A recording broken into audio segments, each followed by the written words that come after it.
Hello and welcome. Today we're going to talk about Yelinak and the plan. So I put this poll up a little while ago and bring it in here. So Necro Druid won by a long shot, but so I've already talked about this on stream and whatnot, and I have a plan for Necro Druid, Necro something. That'll be, I think, more exciting than doing it on a TLP. And so what I'm going to do is I'm going to roll a Warrior Shaman, since that's number 2, on the TLP. I'm going to have a Warrior that's going to be my main character. My goal with this character is to do some raiding, possibly main tank, and do that kind of stuff. So that is my goal. The shaman will just be there to shrink him and make life easier for him to get around and join groups. I'm going to try to group with as many people, many viewers. Looks like we're going to start a guild on the TLP and whatnot, or join a guild. I don't know 100%. I plan on making a guild, but if we don't have enough people to do things, we can join a different guild or whatever, and see how that goes. But I plan to, play this as my main character and raid as a warrior. Warriors are the best tanks for raiding, and being a shadow knight to try to do stuff, or a paladin, it's not gonna work as well. So we'll see. We're gonna see how this goes. I like warrior a lot. So Necro Druid, it won by a fair margin. I wish I knew 100% like the actual numbers here, but I don't. And so here's my plan for Necro. Maybe not Druid, maybe something else. Here's the plan. So I called it Scaly Boys again, because I want to play an Ixar Necromancer. I already have a non-Ixar Necromancer, so this is kind of the plan. So this can be I'll either start this on Finalizing, which is my preference because all my characters end up on Finalizing anyway, or on the new TLP when Kunark launches. But I would like to do a Kunark start in that, and I'll force them to start in Cabalus. They can't leave, they can't go to Plane of Knowledge, nothing. So I'm thinking Ixar Shaman and Necromancer duo, but I'm gonna do permadeath. So if one of the characters dies, that character gets deleted and I have to restart that character. I'm gonna independently do them permadeath, right? So if the Necro dies, the Shaman will live on, but I'll make a new Necromancer and then they can group back up whenever they can. So there's a little bit of a power leveling aspect that could take place at certain points, but it's not a big difference, right? If I did a Druid, then it would definitely be pretty large, because a Druid can power level any class up to left to 80 pretty easy. So a Shaman and a Necro I think is going to be fine, and then they're both going to be Scaly Boys. Maybe if I do it on Finalizing, maybe the Necromancer will eventually join up with our friend here, of the Sons of Thule. But so that's kind of how things. I kind of put in here that I'd take one item forward. I haven't fully decided on that yet. I'm thinking, that could be fun to take one item forward, kind of like a roguelite. If you've ever played a roguelike series of games. Those are kind of like a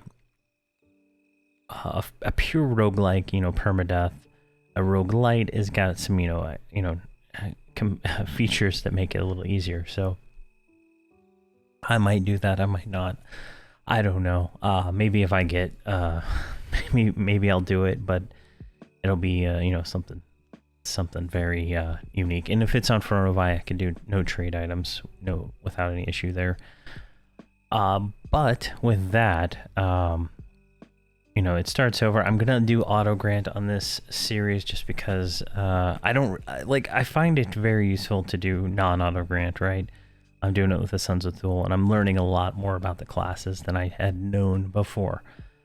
You level up to 51, you get a bunch of stuff, you gotta research it all and all that. So I think this is, you know, if they die, they have to start over, and I don't really want to do AAs over and over again, so we'll do it that way. See here. So when they get to 120, if they get to 120, I'm skeptical.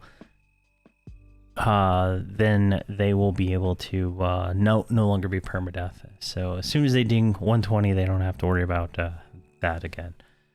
There will be no mercenaries, so this is kind of one of the negatives, right?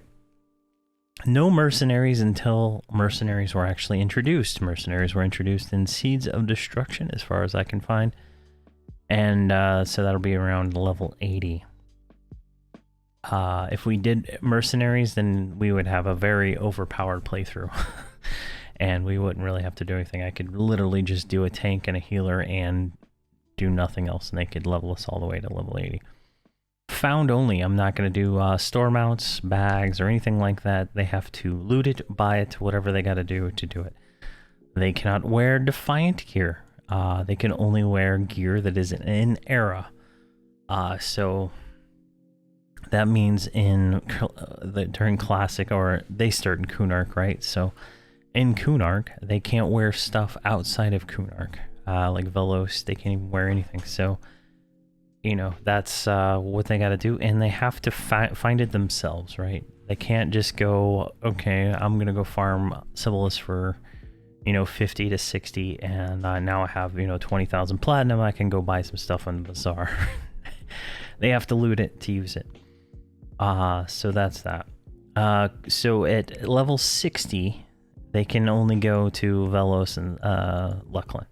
At 61, they can go to Plane of Knowledge. It's just a little bit of a thing, but I wanted to make sure that they couldn't go to Plane of Knowledge to buy their the low-level pet spells that they're going to be missing. So that's kind of a little bit of a thing there to make it a little bit more difficult. There's some pet spells that are not available for these classes during during that level range. And then after that, you know, they cannot go, like, say, if this is really to nerf the Secrets of Fadar expansion, where they added the whole new, you know, 1 to 80 zones, but this is, you know, they have to stay in the range, right? They can't go from Plains of Power and skip to, you know, another level 60 zone. They have to kind of follow the expansions as they level up through. And so it's going to be interesting, I think. Hopefully this is a acceptable alternative to the Necro Druid voters.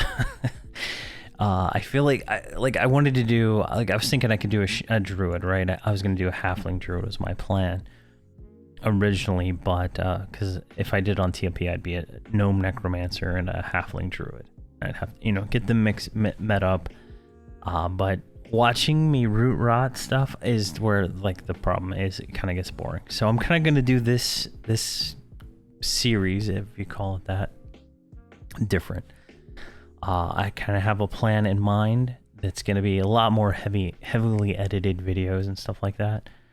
And it'll go slower, right? It's going to take me longer to edit a video, but it'll be hopefully a more compelling video series than some of, you know, what I do most of the time. But hopefully, you know, like two XRs is going to be a little bit more manageable. Getting a halfling to Kunark at level 1, you know, isn't terribly difficult. We can use Plane of Knowledge and stuff like that, but I think starting them both in Cabalus, so they both have the origin spot there, will make it a little bit more interesting, because then they're a little bit more built around this area. They're going to level a lot slower, since they're not going to have Defiant gear to inflate their stats. They're not going to have anything like that. And since they're casters, you know, they're really defined by their spells. The gear really just gives them more survivability. And no mercenaries is really going to make it, you know, they got to think harder, right? And then I'm going to have to actually heal with a shaman to keep the necropet alive and stuff like that. So it's going to be, I think it's going to be a little bit more of a compelling story. So I think that's where I'm going to go with this. Hopefully it's acceptable. You know, the druid thing, you know, halfling or a druid necromancer is a really good duo if anybody wants to do it. But for what I think I'm going to do with this is it's just not going to work out the way I wanted. Maybe I'll throw up a druid for the TLP when they add in they get rid of the true boxing requirements. I don't want to put 6 computers on my desk. It's just annoying. It's just truly annoying to true box. But yeah, I think that's kind of where I want to go with this. Hopefully it's acceptable. Like I said, it should be more entertaining. Because, you know, I'm going to have to be a little, you know, play differently than I played Nomergard. I'm going to have to play differently than I play these guys here, right? I just kind of YOLO it. I don't even try to pull, you know, less than I can. I just go in, I kill things, and if I win, I win. Most of the time I win.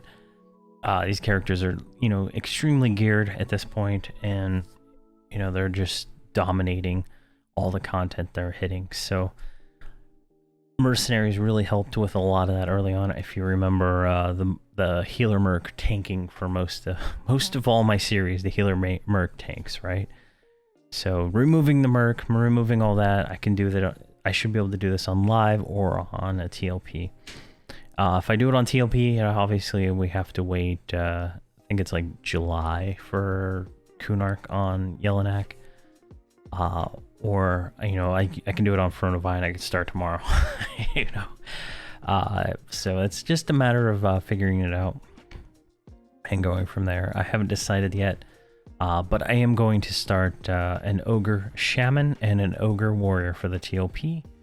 And if anybody wants to group up, we can group up. I'm probably going to do the Verant to Inithul Swamp to Upper Guck kind of route. That's the route I plan to do. So I'm going to start doing that. Anybody wants to join us, they can. Especially if you can snare. Snaring is going to be the downside of this until I can get a whip of snaring from the crypt in Sibyllus. So I am going to have to go out of my way to farm those weapons that have those, you know, proc effects that are just really pivotal for, you know, pivotal. I don't even know how you say it. Really important for the warrior class. So I think it'll be fun, and we'll go through it. I'll do setup guides and stuff like I do now with everything. And I'll, you know, go through some of that. Hopefully to make, you know, more than just the streams. I'm planning on doing 2 Wednesday streams as TLP, maybe Saturday streams. I don't know. We haven't decided yet what I want to do with that. We being me and my wife, because I'm trying to get permission to play. But so that's that. That's the plan for the TLP. That's my goals. If you have any comments or thoughts, if you're disappointed, I am sorry, but watching me play a Necromancer on stream is going to be boring. I know that is already a thing. I tried it with Nomergard for a while, and Nomergard streams were never good. Never really well watched. The solo Necromancer stuff that I did with the Ixar back on my emulated server, those do a lot better, and I think had, you know, more to do with, you know, not being streamed. I did stream those a little bit, but not as much.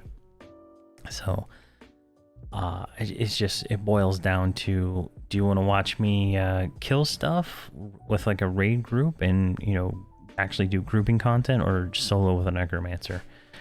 And soloing with a Necromancer is kind of boring, truth be told. Especially when you get to like 120 and you're just literally starting at, you know, your first hotkey, going all the way to your last hotkey, hitting every single dot, and then starting over by the time you get to the end, just to do enough damage to kill something.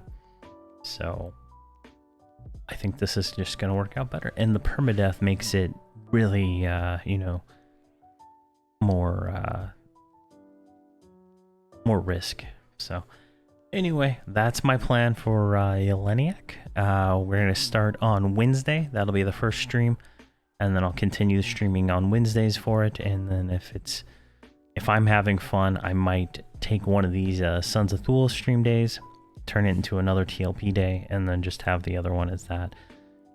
We're getting to a point with the Sons of Thule here where we're getting into these longer narrative quests where I can't even find it. Like right here, like mercenary. These are taking a little bit of effort, right? It's not, like I have a few of them queued up for the stream I'm gonna do here in a few hours, and it's, you know, we're getting into the, you know, the missions and stuff that take a little bit of time. Each mission's like 30 minutes, and those are, you know, kind of long to do in a stream, you know, where there's no breaks, and, you know, trying to pay attention to that while paying attention to chat is one thing. So that's my plan. I've said this a few times, but have a fantastic day, and thank you for watching.